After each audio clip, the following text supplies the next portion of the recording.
ఎర్రని మృగము అనగా అపవాది యొక్క ఇన్కార్నేషన్. వాడు అపవాది యొక్క తంత్రముల చేత నింపబడిన వాడుగా ఉన్నాడు.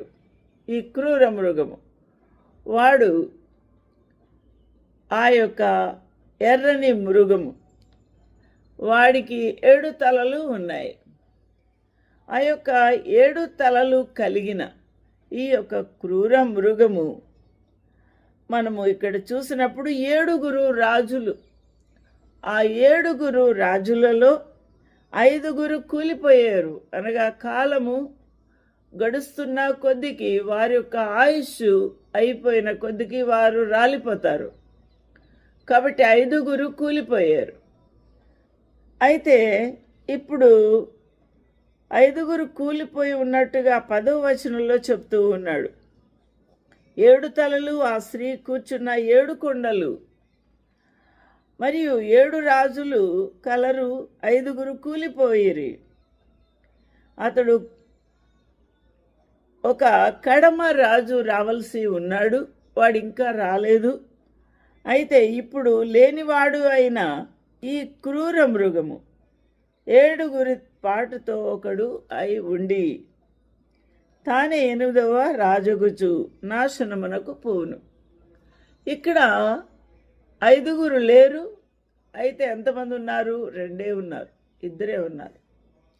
అయితే ఈ కడమ రాజు లెక్కలో 8వ రాజు.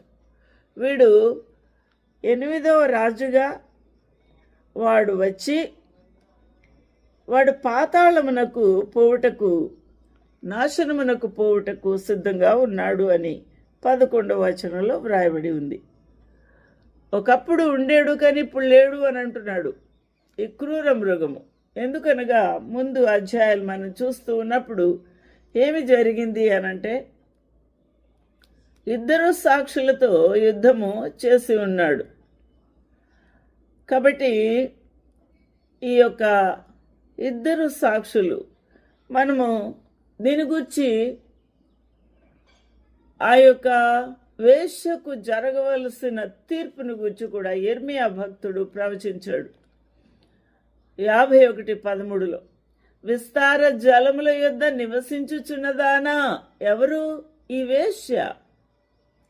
ఈ యొక్క భూలోకములో సర్వలోకమునకు మత్తిల్లా చేసిన, విగ్రహారాధన నేర్పించిన ఈ యొక్క మహావేశ్య, అది విస్తార జలముల యొద్ద నివసించుచు ఉంది, ప్రజల మధ్యనే. మనం ఇక్కడ